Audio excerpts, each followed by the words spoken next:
Nancy DeMoss de Wolgemuth te trae buenas noticias. Hay un Redentor, uno que pagó el precio para recuperar todo lo que se había perdido por tu pecado.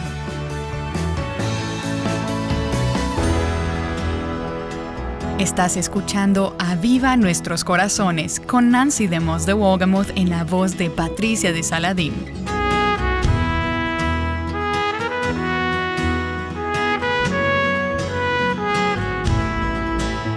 Prepárate para asombrarte con lo grandioso que es tener un Redentor.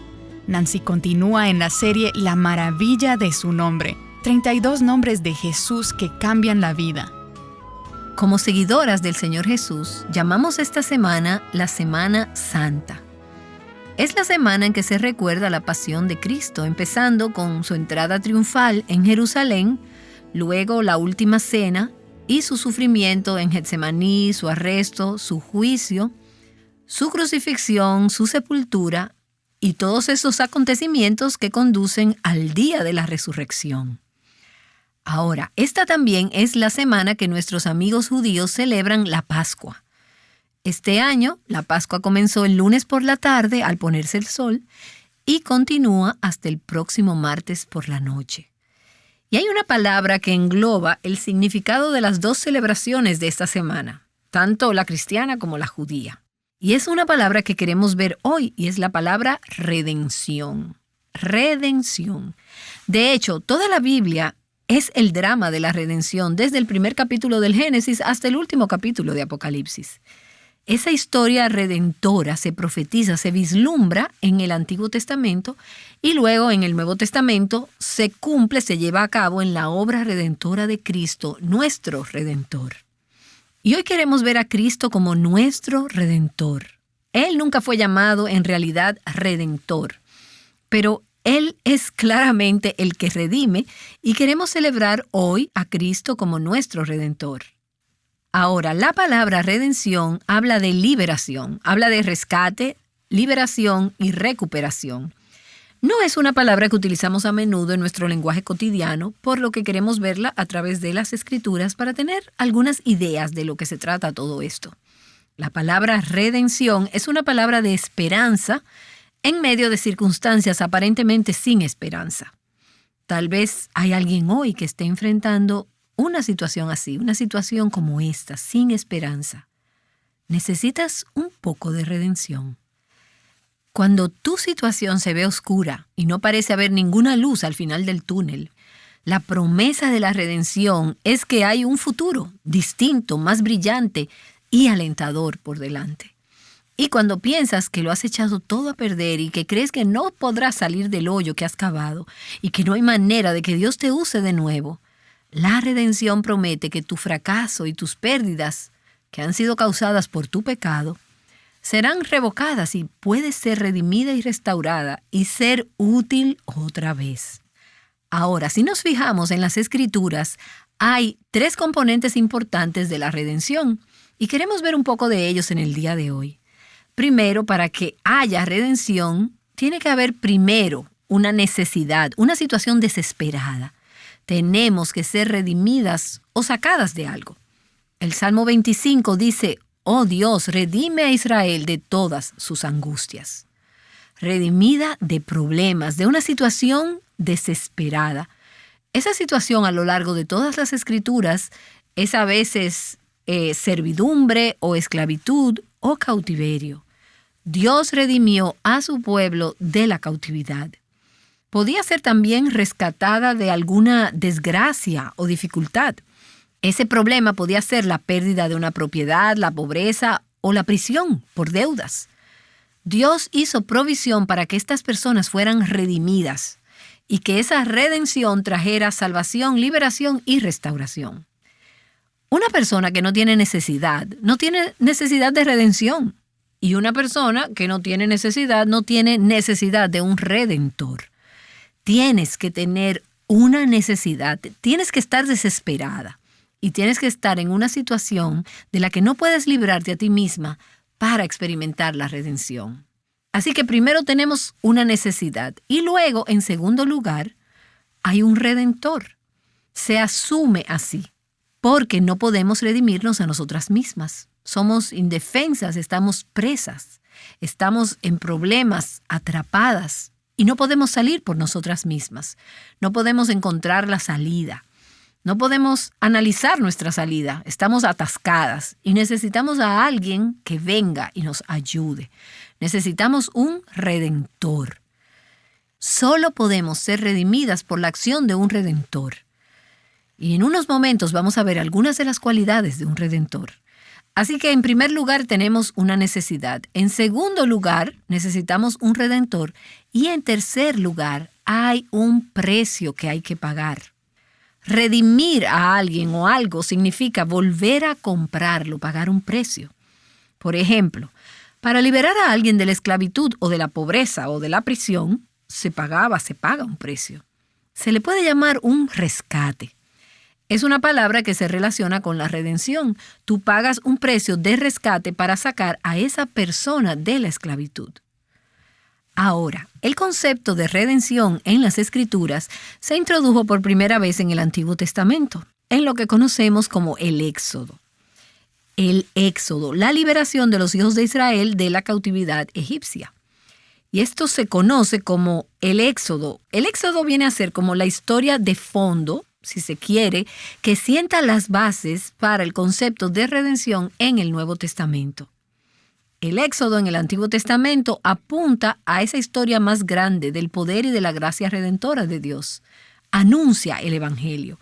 En el Antiguo Testamento, el Éxodo es un tipo de la redención final que está por venir, que se cumple en Cristo el Redentor. Así que es una historia importante. Y permítame leerles solo una porción de esa historia. En Éxodo, en el capítulo 6, en el versículo 6, Dios le dice a Moisés: Por tanto, di a los hijos de Israel, yo soy el Señor, y os sacaré de debajo de las cargas de los egipcios. Puedes ver aquí la necesidad. Y os libraré de su esclavitud, y os redimiré con brazo extendido y con juicios grandes. Así que en ese versículo puedes ver los tres componentes de la redención. Ves la necesidad, por un lado, la situación desesperada. Los hijos de Israel eran esclavos de Faraón. Y lo habían sido durante 400 años, generación tras generación tras generación. Mi padre era un esclavo, mis hijos serán esclavos y sus hijos serán esclavos. No había esperanza para esta situación. Y fue así como los hijos de Israel fueron liberados de Egipto. Esa es una frase frecuente en el Antiguo Testamento, de Egipto. Las Escrituras siguen regresando a esa frase porque prefigura el concepto del Nuevo Testamento de la salvación y de nuestra liberación de la esclavitud del pecado, la obra redentora de Dios. Así que los hijos de Israel tenían una necesidad, eran esclavos. Y por cierto, la redención significa ser rescatados o sacados de algo. Una situación de una circunstancia desesperada, a un lugar nuevo, a un lugar de libertad, a un lugar de bendición. Y el punto es que no vuelvas a la esclavitud. ¿Por qué querrías hacerlo? Y sin embargo, no nos encontramos a veces con ganas de volver a los mismos hábitos, a los mismos pecados y a la esclavitud de los que Jesús nos ha redimido. Bueno, piensa en ello. ¿Por qué quieres volver a Egipto? Es una locura. Hemos sido redimidas de algo y llevadas a un lugar nuevo de libertad y de bendición. Así que vemos en la historia del Éxodo que hay una necesidad y luego vemos en Éxodo 6, que acabamos de leer, que hay un redentor. Yo soy el Señor, yo los sacaré, yo los libraré, yo voy a redimirlos. Y ahí está la acción de un redentor. Estos hijos de Israel no pudieron redimirse a ellos mismos. Y hay recordatorios frecuentes a lo largo de las Escrituras, muchos de ellos en el libro de Isaías, que es una especie del Evangelio en el Antiguo Testamento en un solo libro, de que Dios es el Redentor de su pueblo. Por ejemplo, Isaías capítulo 41 dice: No temas, gusano de Jacob, vosotros hombres de Israel, yo te ayudaré, declara el Señor, y tu Redentor es el Santo de Israel. Israel le pertenecía a Dios legítimamente. Dios llamó a Israel, el pueblo de Israel, mi hijo.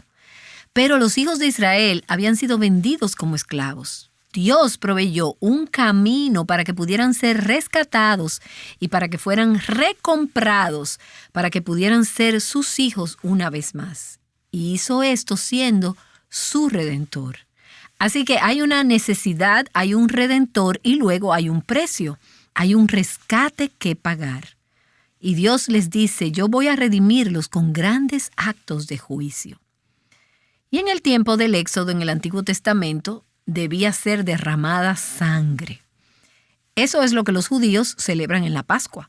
Los israelitas que le creyeron a Dios tenían que sacrificar un cordero. La sangre tenía que ser derramada y después de que la sangre se hubiera derramado, ese cordero inmolado debía ser aceptado como un sustituto. Dios pasó por alto. Él redimió a sus hijos.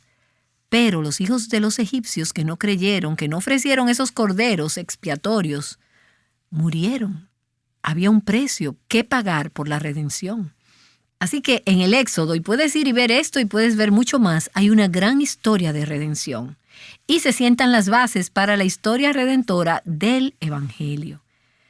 Pero hay otra historia en el Antiguo Testamento que se encuentra en el libro de Ruth, que nos da una hermosa visión de nuestra redención del pecado y de Cristo que es nuestro Redentor.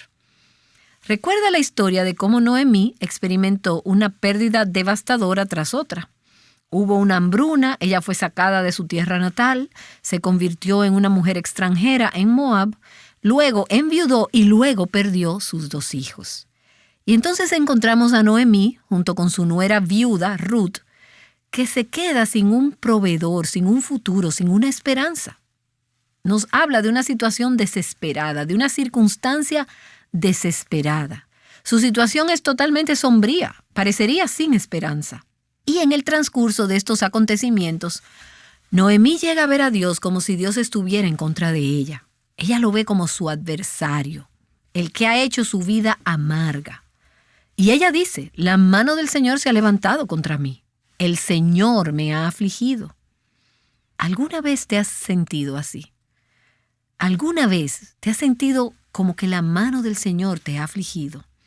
Ahora, tu teología es lo suficientemente clara como para nunca decir eso en voz alta. Pero ¿te sientes a veces de esa manera? Bueno, Noemí no se da cuenta de que cuando ella está bajo la presión de estas circunstancias, es que el mismo Dios que ella piensa que está en contra suya está en realidad en el proceso de redimir su situación y la de Ruth. Él está usando sus circunstancias y a través de esas circunstancias Él va a obrar para llevar a cabo su rescate, restauración y liberación. Recuerda eso cuando sientas que tus circunstancias no tienen remedio. Noemí y la pobreza de Ruth, sus necesidades, su situación desesperada, las hace candidatas perfectas para la redención. Porque recuerda que para tener un redentor tienes que tener una necesidad, una circunstancia desesperada de la que no puedes librarte por ti misma. Y su redención se produce a través de las acciones de un pariente redentor. Y esa es una frase en el Antiguo Testamento, la palabra hebrea Goel. Goel era un pariente, un familiar que redimía a otro familiar de sus problemas y sus pérdidas. En Levítico capítulo 25 leemos, por ejemplo, la ley de la redención, en la que una persona en una dificultad grave o en un peligro o que había caído en una especie de situación desesperada, venía el pariente más cercano de esa persona, su Goel, y actuaba como un redentor para rescatar a su pariente de sus problemas. Ahora, esto se puede aplicar de maneras diferentes. Había 2 cosas en la cultura judía que eran vitales y que debían ser protegidas. Primero, el nombre de la familia y en segundo lugar, la tierra de la familia y sus posesiones. Y de acuerdo con la ley de Moisés, los familiares tenían un derecho y una responsabilidad con respecto a un pariente cuyo apellido o cuyas tierras estaban en peligro de perderse. Y escucha cómo esto funcionaba. Cuando tenía que ver con las tierras de la familia, si un hombre tenía que vender la propiedad de la familia debido a la pobreza, el pariente más cercano, su Goel, su pariente redentor, que sería el pariente masculino vivo más cercano, tenía el derecho de redimir esa propiedad, de comprarla de nuevo y de restaurar la tierra al pariente empobrecido. Levítico 25 dice, si uno de tus hermanos llega a ser tan pobre que tiene que vender parte de su posesión, entonces su pariente más cercano, su Goel, su pariente redentor, vendrá y redimirá lo que su hermano haya vendido. Ahora, cuando se trataba del nombre de la familia, un hombre cuando su hermano moría sin hijos, tenía el deber de tomar a la viuda como esposa. Esto es obviamente una cosa muy extraña en nuestra cultura, pero se llama la ley del matrimonio levirato, la ley del pariente redentor. Él tomaría a la viuda como su esposa y le levantaría descendencia o hijos a su hermano, y los hijos llevarían el nombre de su hermano y heredarían las tierras de su hermano. Y todo esto era parte de la gran historia redentora de Dios que conduciría a la línea de Cristo. Así que para ser un Goel, un pariente redentor, había 3 requisitos. Y todos esos requisitos los vemos cumplidos a cabalidad por Jesús. En primer lugar, ese pariente tenía que tener el derecho de redimir. Tenía que ser un pariente cercano. Y él tenía que estar relacionado. Nadie más, ningún vecino o ningún amigo o ningún compañero de trabajo, nadie más tenía derecho a insistir en que el comprador devolviera la tierra. Booz era el pariente cercano de Noemí y de Ruth. Él tenía el derecho de redimir a Noemí y a Ruth de la pobreza. Y sabemos en el Nuevo Testamento que Jesús es nuestro Goel. Él es nuestro pariente cercano. Pero te preguntarás, ¿pero cómo podría el Hijo de Dios estar emparentado con nosotras? Él es santo y nosotras somos pecadoras. Él es espíritu y nosotras somos carne. ¿Cómo podía Él ser nuestro pariente? Bueno, la Escritura dice en Juan 1 que esa palabra, ese verbo se hizo carne y habitó entre nosotros. Y Hebreos 2 nos dice, así que, por cuanto los hijos participaron de carne y sangre, y esas somos nosotras, Él también participó de lo mismo. Es lo que llamamos la encarnación. Él vino a esta tierra. Él se vistió de carne humana para poder ser nuestro pariente. Pero la encarnación sola no hizo a Jesús lo suficientemente cercano como para redimirnos de todos nuestros problemas y de las pérdidas causadas por nuestro pecado. ¿Y por qué? Bueno, porque Él es santo y nosotras somos pecadoras. En el pesebre vemos lo que dice Filipenses 2, que Jesús fue hecho semejante a los hombres. Pero en Romanos 8 se nos dice que en la cruz Él fue hecho en semejanza de carne de pecado. En la cruz Jesús se convirtió en el pariente más cercano del pecador, cuando Él se hizo pecado por nosotros y por lo tanto adquirió el derecho a redimirnos. Él se convirtió en nuestro Goel, en nuestro pariente más cercano. Él tenía el derecho de redimir. En segundo lugar, un Goel tenía que tener el poder o la capacidad de redimir, es decir, los medios financieros para hacerlo. Si tú estuvieras en extrema pobreza, tú no podrías darte el lujo de rescatar a ningún familiar de sus pérdidas. La redención era costosa. Se requería el pago de un rescate, se requería un precio. Se requería un sacrificio personal. Bueno, Booz era un hombre rico. Él tenía la capacidad de redimir a Ruth y a Noemí de su pobreza. Y en 1 de Pedro 1 nos dice que, sabiendo que no fuisteis redimidos de vuestra vana manera de vivir, heredada de vuestros padres, con cosas perecederas como oro o plata, sino con sangre preciosa como de un cordero sin tacha y sin mancha, la sangre de Cristo. Y Hebreos 9 nos dice que Jesús entró una vez y para siempre en el santuario, y no por medio de la sangre de machos cabríos ni de becerros, sino por medio de su propia sangre, entró al lugar santísimo una vez y para siempre, habiendo obtenido una redención eterna. Él no solo tenía el derecho para redimirnos, Él tenía el poder, los recursos para redimirnos, y Él pagó ese precio de su propia sangre como rescate por los pecadores. Luego, en tercer lugar, el Goel tenía que tener la voluntad de redimir. La voluntad de redimir. Y en la historia de Ruth, Booz no tenía ninguna obligación de intervenir a favor de Ruth. De hecho, En el capítulo 4 de Ruth se nos dice que había en realidad un pariente más cercano que quería la tierra. Pero cuando se enteró de que Ruth venía con la tierra, dijo, no gracias. Él quería la tierra, pero no quería a Ruth. Bueno, ¿y no te alegras de que Jesús nos quiso a nosotras? Él no solo tenía el derecho de redimir, el poder de redimir y los recursos para redimir, sino que Él tuvo la voluntad de redimirnos. Y así, cuando se llega al final de la historia de Ruth, que se ve la restauración de las tierras, de la familia, a Noemí, quien lo había perdido todo, ves también a este niño nacido de Ruth, que continuaría con el nombre de la familia y con la línea del marido de Noemí y de la familia. Y por esa razón las mujeres le dicen a Noemí, en Ruth 4, bendito sea el Señor, que no te ha dejado hoy sin redentor, y que su nombre sea célebre en Israel. Hoy no es esa la canción que los redimidos pecadores pueden cantar. Bendito sea el Señor, que no nos ha dejado hoy sin un redentor y que su nombre sea conocido en el corazón de su pueblo. Hay un redentor que pagó el precio para recuperar todas las pérdidas ocasionadas por tu pecado. Y Él es tu pariente más cercano. Y esa es la historia básica de toda la Biblia. Dios nos creó, le pertenecemos a Él, pero como resultado del pecado y de la rebelión contra Dios, toda la raza humana fue hecha esclava de Satanás. Como resultado de esto, todas estamos bajo la maldición de la ley y nos enfrentamos a la amenaza del juicio divino y de la muerte. Pero, por su inmenso amor y misericordia, Dios proveyó un medio por el cual podemos ser redimidas, y Él lo hizo a un gran precio, a un gran costo personal. Él envió a su Hijo para dar su vida, derramando su sangre, muriendo como nuestro sustituto y siendo nuestro Goel, nuestro pariente redentor.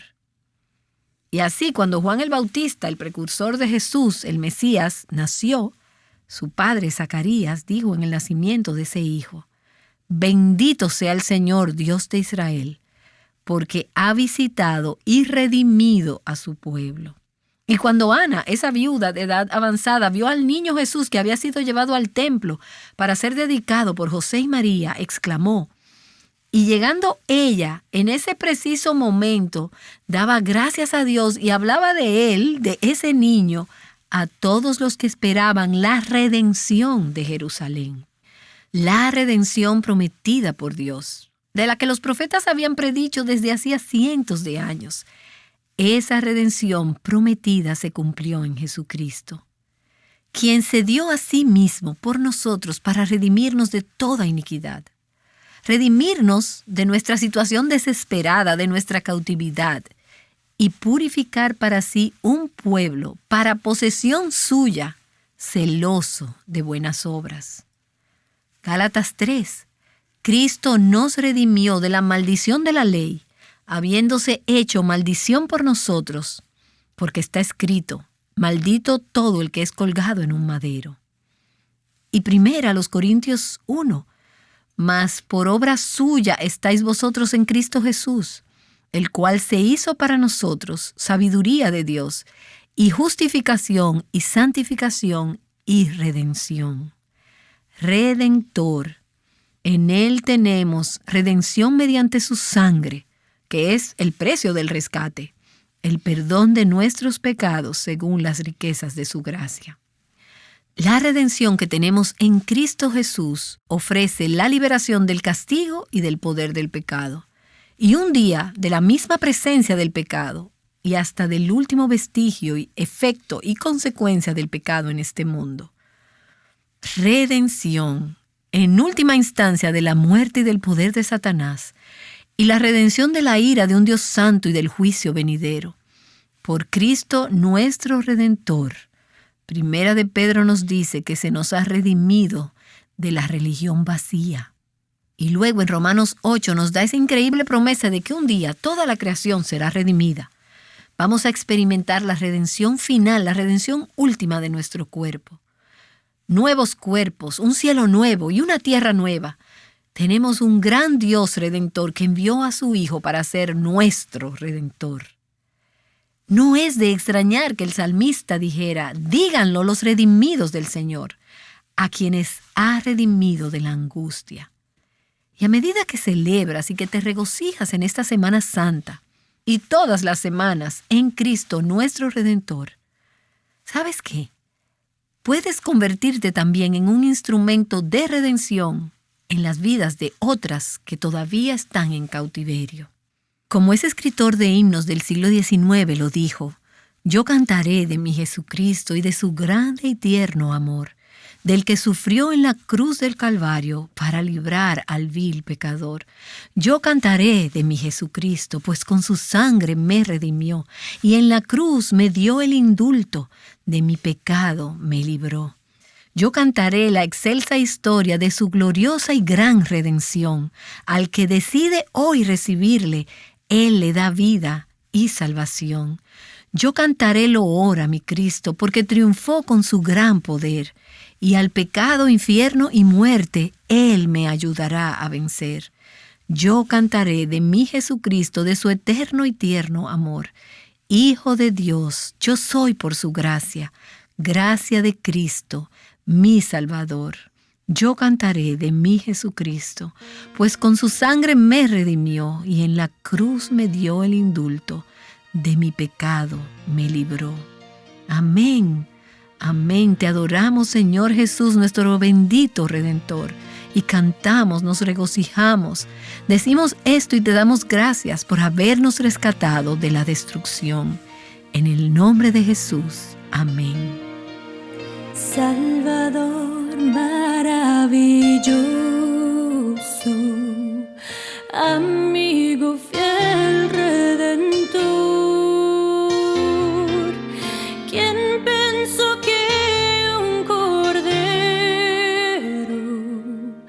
a un alma podría salvar? Oh, tú salvaste a un alma, Señor. Hay una razón por la que esta serie se titula La maravilla de su nombre. Y el programa de hoy sobre Jesús como nuestro Redentor es un gran ejemplo del por qué. Es tan fácil reaccionar como a palabras como Redentor, pero es asombroso, increíble y sorprendente el que podamos ser redimidas. El programa de hoy nos ha ayudado a recapturar el asombro por quién Jesús es. No pierdas este sentido de asombro. En el programa de hoy escuchaste a Nancy mencionar la historia básica de toda la Biblia.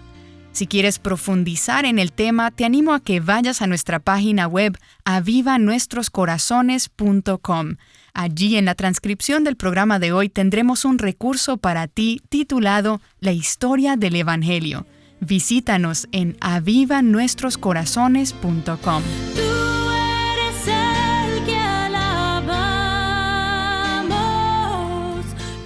La Escritura nos habla acerca de una batalla. De un lado está un dragón y una bestia terrible. Del otro un cordero. ¿Quién crees que vencerá? Nancy hablará acerca de esto mañana. Te esperamos aquí en Aviva Nuestros Corazones. Llenas de gracia al alma, Señor. Aviva Nuestros Corazones con Nancy DeMoss de Wolgemuth es un ministerio de alcance de Life Action Ministries.